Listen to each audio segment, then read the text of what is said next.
साल 2022 का पहला कॉफी एंड क्रिप्टो। मेरा नाम है अरुण सिंह, बहुत बहुत स्वागत है आपका इस शो में। साल की शुरुआत में बिटकॉइन क्रैश देखने को मिला, उसकी वजह क्या हो सकती है? साल 2022 के लिए क्या स्ट्रैटेजी होनी चाहिए, इसका भी जवाब आपको आज ही के शो में मिलने वाला है। और वहीं क्रिप्टो एयर ड्रॉप, इसकी बात हर कोई कर रहा है, ये क्या होता है? तो शो में सबसे पहले यही समझेंगे कि क्या होता है क्रिप्टो एयर ड्रॉप।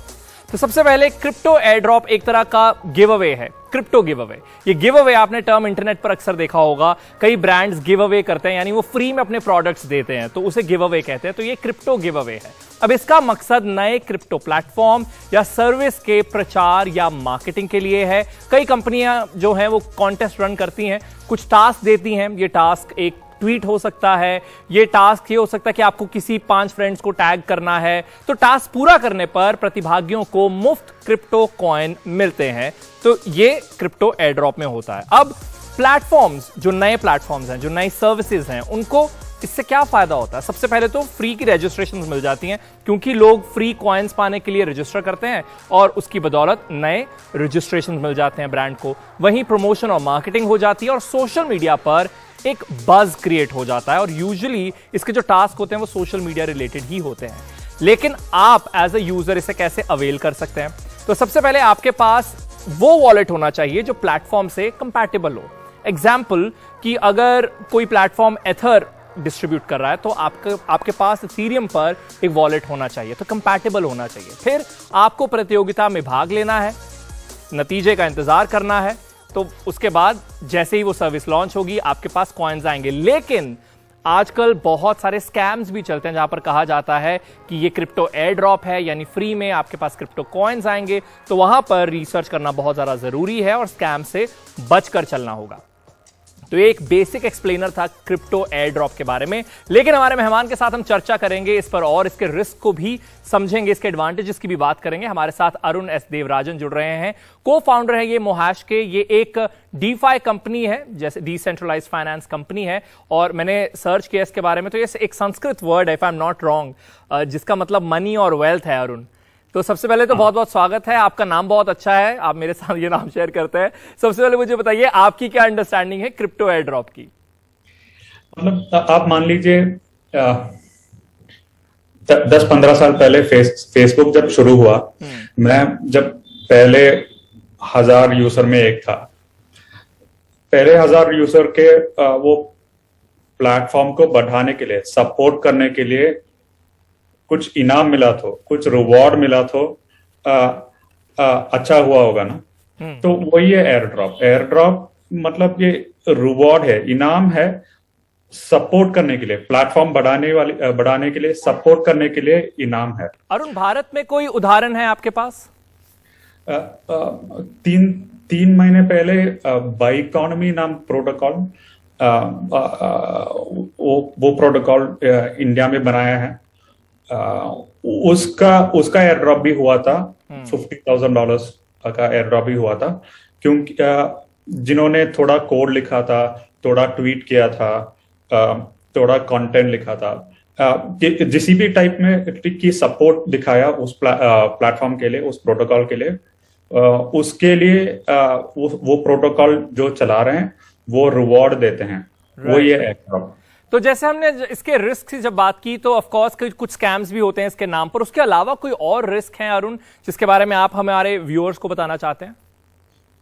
मतलब रिस्क मतलब फिनेंशियल रिस्क इसमें मुफ्त में मिल रहा है, तो फिनेंशियल रिस्क तो नहीं बढ़ रहा है। टैक्स रिस्क तो हो सकता है, मतलब आपके पास और एक और एसेट जेब में मिल गया तो उसका टैक्स डिक्लेरेशन करना है, उसका वो एसेट डबल हुआ, कम हुआ, उसके बारे में थोड़ा सोचना पड़ेगा। टैक्स वाली रिस्क है। आमेले तो थोड़ा वो ट्रांजैक्शन रिस्क भी होता है। मतलब वो एयर ड्रॉप क्लेम करने के लिए गैस फीस देना पड़ता है। वो तो इथेरियम में हुआ तो $100 हो सकता है, पॉलीगॉन में हो तो $1 से कम भी हो सकता है। वो फैक्टर थोड़ा सोचना है। राइट। तो इनिशियल कॉइन ऑफरिंग जो होती है उसके साथ लोग कंफ्यूज हो जाते हैं। तो अगर क्विकली कुछ 30 सेकंड में अगर आप दोनों में डिफरेंस बता दें। इनिशियल कॉइन ऑफरिंग, आप मान लीजिए आईपीओ, जैसे मान लीजिए अपने जेब से आप एक और टोकन में इन्वेस्ट कर रहे हो, उसके लिए आपको शेयर जैसे टोकन मिल रहा है। एयर ड्रॉप आपको रिवॉर्ड है कंट्रीब्यूट करने के लिए, तो वही है डिफरेंस। बहुत बहुत शुक्रिया हमारे साथ जुड़ने के लिए अरुण, और इस पर चर्चा करने के लिए। फिलहाल अब आगे की चर्चा करते हैं, यानी साल 2022 की, और ये चर्चा चाय पर नहीं, ये चर्चा कॉफी पर होने वाली है हमारे मेहमान रोहास नागपाल के साथ। रोहास, बहुत बहुत स्वागत है आपका। ये चीफ ब्लॉकचेन आर्किटेक्ट है रैप्ड एसेट प्रोजेक्ट के। तो सबसे पहले तो ऑफ कोर्स आपके साथ हम बात करेंगे साल 2022 के प्लान की, लेकिन शुरुआत जो है थोड़ी सी झटके के साथ हुई है क्योंकि बिटकॉइन क्रैश देखा गया। उस पर आपकी क्या प्रतिक्रिया है? हाँ जी, तो अरुण जी, अगर आप बिटकॉइन की प्राइस देखें तो 1 जनवरी 2021 को वो 30,000 से कम थी और आज वो 40,000 से थोड़ी ऊपर है। तो एक्चुअली तो गिरी नहीं है, मेरे हिसाब से तो वो आगे ही बढ़ी है ना। तो लोग क्या करते हैं, वो बहुत शॉर्ट टर्म के लिए देखते हैं, पर अगर आप लॉन्ग टर्म पकड़िए 6 से, तो हर क्रिप्टो ऊपर में ही है। ओके, तो आप वहां पर पॉजिटिविटी जो है आपकी बरकरार है, लेकिन बिटकॉइन क्रैश का वाकई वजह जो है वो आपको क्या लगती है? I mean, is it really happy new year, क्या बोल सकते हैं हम? तो क्या होता है कि कोई भी बुल रन के बाद प्रॉफिट टेकिंग होती है। कि जिसने भी उसमें कमा लिया, अब वो प्रॉफिट बुक करेगा पहले, ताकि वो पैसा निकाल के अपने बैंक में या कहीं भी रख सके। तो ये बहुत स्टैंडर्ड है, हर बार बुल रन होती है तो उसके बाद सब प्राइसेस गिरती हैं, सबने प्रॉफिट टेकिंग की, अब धीरे धीरे वो फिर आगे बढ़ेंगी। तो ये एकदम रेगुलर साइकिल चलता है। चलिए अब स्ट्रैटेजी की बात कर लेते हैं। बहुत सारे जो क्रिप्टो एंथुसियास्ट हमारे शो को देखते हैं और सोशल मीडिया पर मेरी उनसे बात भी हो रही थी, और उनका एक ही सवाल है कि हमारी क्या स्ट्रैटेजी रहे इस नए साल के लिए, क्या करें ताकि मैक्सिमम फायदा मिल सके और रिस्क से हम सबसे ज्यादा जो है सुरक्षित रहें। हाँ जी, तो मैं जो पर्सनली कर रहा हूं कि एक एक क्रिप्टो खरीदने से अच्छा है आप एक सेक्टर आइडेंटिफाई कीजिए जो आपको लगता है बहुत अच्छा करेगा, और उस सेक्टर की टॉप कॉइन्स लीजिए। तो मुझे पूछेंगे तो मुझे दो सेक्टर काफी अच्छे लग रहे हैं अभी। एक है गेमिंग और मेटावर्स का, और दूसरा है वेब 3.0। तो अगर इनके आप टॉप क्रिप्टोज लेके रखते हैं तो मेरे हिसाब से वो काफी अच्छा हो सकता है। और कोई स्ट्रैटेजी आप बताएंगे? तो और एक और चीज मैं बोलूंगा, अगर स्ट्रेटेजी के पॉइंट, तो डे ट्रेडिंग बिल्कुल मत कीजिए। कम से कम 6 से 12 महीने तक का आपका टाइम फ्रेम होना चाहिए कि अगर मैं आज ले रहा हूं तो 6 से 12 महीने तक मैं रुक सकता हूं। उतने में मेरे हिसाब से काफी आपको अच्छे रिटर्न मिलेंगे। पर शॉर्ट टर्म में हो सकता है अभी भी बहुत सारे अप और डाउन हो, पर 6 से 12 महीने के टाइम स्पेस को देखेंगे तो मेरे हिसाब से बहुत अच्छा है।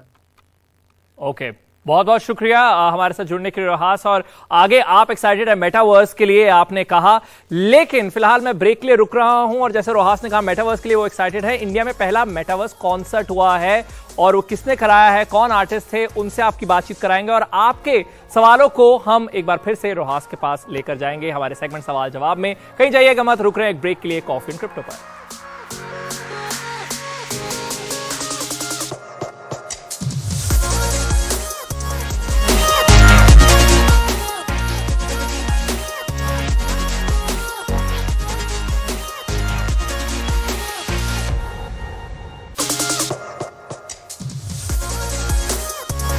नमस्कार, बहुत बहुत स्वागत है आपका इस शो में जिसका नाम है कॉफी एंड क्रिप्टो। हर बार ये म्यूजिक बजता है और मैं डांस के साथ ही शुरुआत करता हूं। और फिलहाल सेगमेंट है सवाल जवाब, जहां पर आपके सवाल हम हमारे एक्सपर्ट के पास लेकर जाने वाले हैं। और हमारे एक्सपर्ट हमारे फेवरेट रोहास नागपाल हैं, जो अभी ब्रेक से पहले हमारे साथ बातचीत कर रहे थे गोल्ड 2022 के बारे में। रोहास, एक बार फिर से स्वागत है आपका सवाल जवाब में। अमित का सवाल है और आदर एक और सवाल है अजीज सैयद का भी, दोनों का मिलता जुलता सवाल है, तो मैंने सोचा एक साथ ले लेते हैं। अमित पूछ रहे हैं, would investment in doge coin be better?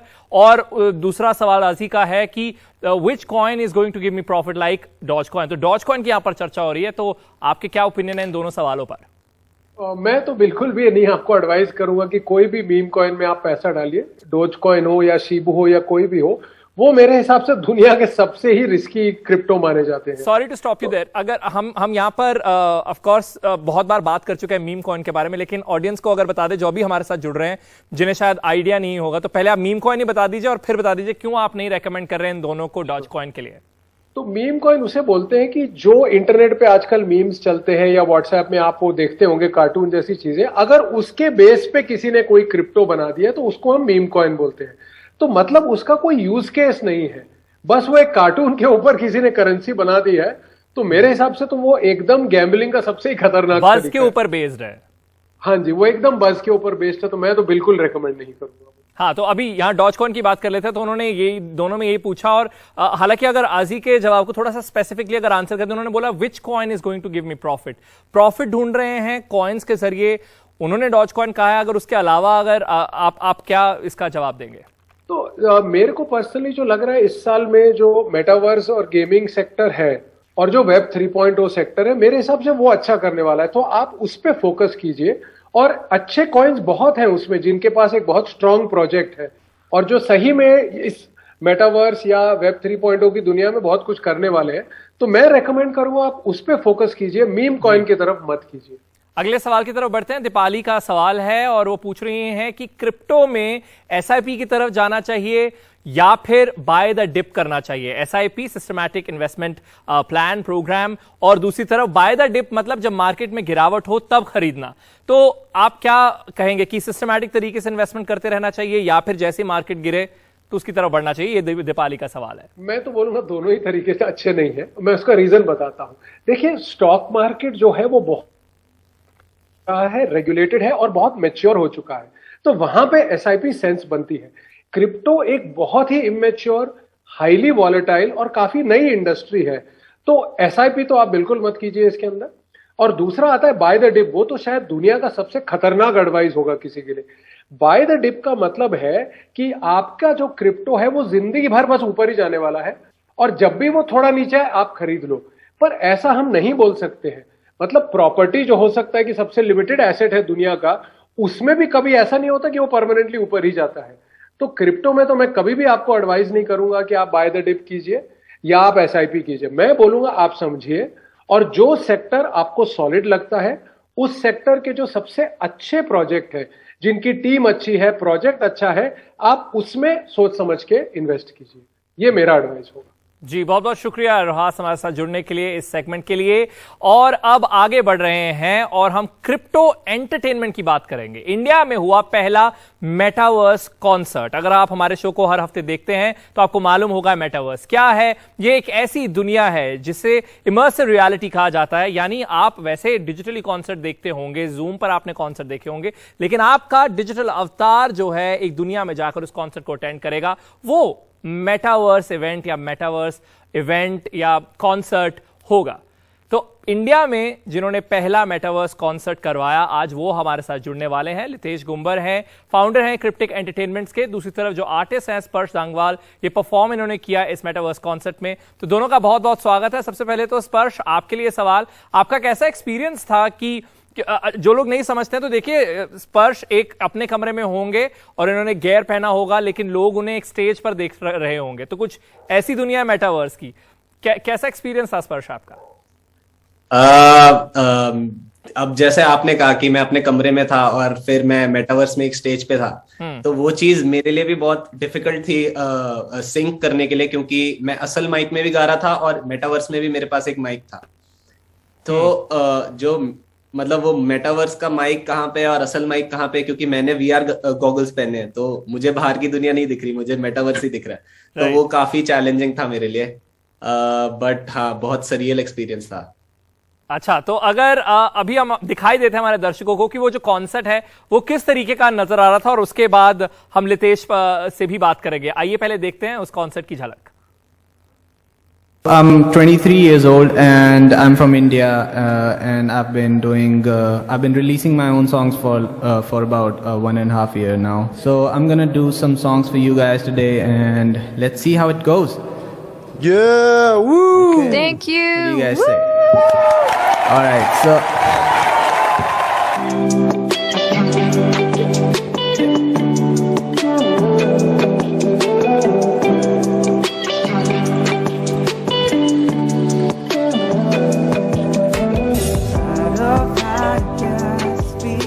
तो ये था इंडिया का पहला मेटावर्स कॉन्सर्ट, और आर्टिस्ट हमारे साथ हैं ही, लेकिन क्रिप्टिक एंटरटेनमेंट के फाउंडर लितेश भी हमारे साथ है। लितेश, कहाँ से ये आपको आइडिया? आई नो बहुत सारे इंटरनेशनली ऐसे कॉन्सर्ट्स हुए हैं, लेकिन इंडिया में कितनी तैयार है मार्केट? और वहीं वीआर गियर्स की बात कर रहे थे, मैं कहीं पढ़ रहा था कि वो भी एक एक्सपेंसिव इन्वेस्टमेंट है, तो वो कहीं ना कहीं हर्डल है आपके लिए? सो फर्स्ट ऑफ ऑल मैं आपके पहले क्वेश्चन का आंसर करता हूँ कि इंस्पिरेशन कहाँ से आई। So first of all, like जैसे आपने बोला कि ग्लोबल लेवल पे जो आर्टिस्ट हैं वो परफॉर्म कर रहे हैं, बट इंडिया में अभी तक किसी ने नहीं करा था, तो एक ये थी क्यूरियोसिटी। एंड जो सबसे बड़ा रीजन है मैं बोलूंगा कि आफ्टर कोविड जो आर्टिस्ट का जो मेन सोर्स ऑफ इनकम था दैट वाज जो लाइव शोज। तो आफ्टर कोविड लाइव शोज होने बंद हो गए, तो जो एक प्रोमिनेंट आइडिया जो अभी जिसके बारे में बात हो रही थी काफी टाइम से, वो था कि आर्टिस्ट मेटावर्स में आके परफॉर्म कर पाएंगे। तो ये मेन रीजन थे कि हमने कहा कि चलो लेट्स ट्राई कि क्या कैसे कर सकते हैं। एंड बहुत ही बढ़िया कॉन्सेप्ट गया, बहुत ही अच्छा रिस्पॉन्स आया। एंड हमने इसीलिए एक बिहाइंड द सीन्स वीडियो भी बनाया था ताकि जो बाकी आर्टिस्ट लोग हैं वो देख सकें एंड उसके बाद एग्जीक्यूट कर सकें इस कॉन्सेप्ट को। आपका जो सेकंड क्वेश्चन था कि ये VR हेडसेट महंगा है या क्या है, सो देखिए फर्स्ट ऑफ ऑल आपको मेटावर्स में एंटर होने के लिए VR हेडसेट नहीं चाहिए। अगर आपने गेम्स खेल रखी हैं जैसे like GTA San Andreas types, तो वैसा सा ही आपको एक फील आएगा अगर आप बिना VR हेडसेट के आप एंटर हो रहे हो मेटावर्स में। बट अभी चैलेंज ये नहीं है कि ये VR हेडसेट महंगा है या नहीं, चैलेंज ये है कि अभी जो कंपनीज हैं वो हेविली इन्वेस्ट कर रही हैं कि जो रियल लाइफ एक्सपीरियंस है और जो मेटावर्स का एक्सपीरियंस है वो मेटावर्स का एक्सपीरियंस उससे बेटर हो जाए जी। तो अभी हम बहुत इंटरेस्टिंग आपने बात बोली कि कंपनीज इन्वेस्ट कर रही हैं। आप देखिए जो फेसबुक नाम की कंपनी, उन्होंने अपना नाम मेटा कर लिया, उनके प्लान्स हैं मेटावर्स की दुनिया में आने के। माइक्रोसॉफ्ट टीम्स अगर आप इस्तेमाल करते हैं अपनी ऑफिस मीटिंग के लिए, तो उस कंपनी ने भी ये प्लान किया है कि आगे जाके जो मीटिंग्स हैं वो मेटावर्स में हो सकें, यानी सिर्फ आप दूसरे का चेहरा ना देख पाएं, एक वर्चुअल एनवायरमेंट हो जहां पर आप एक साथ बैठकर मीटिंग जो है वो कर पाएं। वहीं स्पर्श, आप बताइए आर्टिस्ट को किस तरीके से एम्पावर कर रहा है मेटावर्स, और वहीं अगर हम पिक्चर भी वो दिखा सकते हैं जहां पर आपने हेडसेट पहना हो तो ऑडियंस को थोड़ा क्लियर हो जाएगा कि किस VR गेयर की हम बात कर रहे हैं। तो स्पर्श बताइए आर्टिस्ट को कैसे एम्पावर कर रहा है। देखिए अब जो ये लॉकडाउन और जो भी कोविड वाली चीजें हुई है उसमें म्यूजिक इंडस्ट्री सबसे पहले बंद होती है और सबसे लास्ट में खुलती है, और आर्टिस्ट का जो मेजर इनकम होता है वो लाइव शोज से ही होता है। तो मतलब मेटावर्स कह सकते हैं कि एक तरह से इंटरैक्टिव एक्सपीरियंस है कि आप एक कॉन्सर्ट कर रहे हो और उसमें इंटरैक्ट भी कर रहे हो आर्टिस्ट ऑडियंस के साथ, ऑडियंस आर्टिस्ट के साथ। तो I think future is here. Okay, और लितेश आप बताइए कि आप फाउंडर हैं क्रिप्टिक एंटरटेनमेंट्स के, और जब आप ऑफलाइन इवेंट्स करवाते होंगे तो उसमें प्रॉफिट भी इंसान देखता है। इसमें बताइए प्रॉफिट की क्या अपॉर्चुनिटीज हैं आपके लिए, एक यूजर के लिए NFT के जरिए कमाई हो सकती है। आप बताइए एज एन ऑर्गेनाइजर प्रॉफिट के क्या प्रोस्पेक्ट्स हैं आपके लिए। इसमें मल्टीपल रेवेन्यू सोर्सेज हैं। लाइक फर्स्ट आपने जैसे बोल ही दिया कि NFTs। NFTs क्या हैं कि वो एक तरह से आपके लिए टिकट का पर्पस सॉल्व करते हैं। लाइक जैसे स्पर्श है, इनकी एक कम्युनिटी है, तो ये क्या कर सकते हैं, ये NFTs इशू कर सकते हैं और जो इनके ऑडियंस है वो NFTs खरीद सकते हैं। एंड जिसके पास भी वो NFT होगा, गोइंग फॉरवर्ड मैं बात कर रहा हूँ, तो वो उन्हीं को ही मेटावर्स में उस पर्टिकुलर कॉन्सेप्ट में अलाउ किया जाएगा। तो उस जो NFT की भी एक वैल्यू रहेगी लॉन्ग टर्म कि हाँ कि जब भी इनका कॉन्सर्ट है तो लोग उस NFT को दिखा के थ्रू देयर वॉलेट वो एंटर हो पाएंगे। ये हो गया पहला। सेकंड इज जो प्लेटफॉर्म्स खुद, जैसे लाइक ये सोमनियम स्पेस है जहां पे ये हमारा मेटावर्स कॉन्सर्ट हुआ, तो ये भी गोइंग फॉरवर्ड कॉन्सर्ट्स करवाते हैं फॉर डिफरेंट कंपनीज। तो जस्ट लाइक जैसे नॉर्मल वर्ल्ड में जहां जहां से रेवेन्यू सोर्स आता है, सेम वे मेटावर्स में भी आएगा। द ओनली डिफरेंस जो मैं बोलूंगा वो ये है कि आप एक डिजिटल वर्ल्ड में आप चले जाते हो। That's the main difference. Okay, तो देखिए अभी जैसे आप तस्वीरें देख रहे हैं स्क्रीन पर, और दूसरी तरफ आपने वो वीडियो देखी, तो YouTube पर भी इन्होंने अपना इवेंट डाला है, तो वो हम वीडियो आपको बार बार दिखा भी रहे हैं। तो देखिए वो आउटपुट था और जो इनपुट है वो तस्वीरों में आपको नजर आ रहा है ग्रीन स्क्रीन के अगेंस्ट। तो कुछ इस तरीके से मेटावर्स कॉन्सेप्ट जो है वो होते हैं। आखिर सवाल जो है वो स्पर्श के लिए कि एक आर्टिस्ट जो होता है उसके लिए ऑडियंस बहुत ज्यादा जरूरी होती है कि सामने ऑडियंस का रिएक्शन मिल रहा हो, लेकिन आप इस तरीके से ग्रीन स्क्रीन पर अगर आप हैं, ये देखिए बिल्कुल आपके राइट साइड पर जो है वो एक इनपुट है और आउटपुट आपके लेफ्ट साइड पर आ रहा है स्क्रीन पर। तो स्पर्श आप बताइए कैसा था बिना ऑडियंस के परफॉर्म करना? एक्चुअली बिना ऑडियंस के नहीं था, क्योंकि वो देखने में आपको ऐसा लग रहा है कि मैं वहां पर हूं, बट मैं तो एक्चुअली मेटावर्स में था तो वहां पे सारी ऑडियंस थी नीचे, और मतलब अब मैं एक्सप्लेन नहीं कर सकता जब तक आप खुद VR ग्लासेस पहन के उसे एक्सपीरियंस नहीं करते। तो वहां पे ऑडियंस थी, वो सब मेरे साथ इंटरेक्ट कर रहे थे। मैं उनको नाचने के लिए कह रहा था तो नाच रहे थे, हाथ उठाने के लिए कह रहा था तो हाथ उठा रहे थे हवा में। तो मेरे लिए आपको तो तो बहुत सब ही आप तो मजे कर रहे थे, लेकिन आपके सामने जो कोई खड़ा होगा उसे जरूर अजीब लग रहा होगा कि आप किसके बिल्कुल। साथ बात कर रहे हैं और किसके लिए एक्शंस कर रहे हैं। बिल्कुल। बहुत बहुत शुक्रिया लेकिन आप दोनों का, और बहुत बहुत बधाई आपको इस कॉन्सर्ट के लिए भी। और इसी के साथ ही फिलहाल जो हमारा ये शो है ये यहाँ पर खत्म होता है, और आज हमने बात की क्रिप्टो एयर ड्रॉप के बारे में और मेटावर्स की दुनिया में हो रही हलचल के बारे में भी। अगर आपका कोई फीडबैक है NDTV इंडिया और मुझे अरुण सिंह को टैग कर सकते हैं सोशल मीडिया प्लेटफॉर्म्स पर। It's goodbye from my side.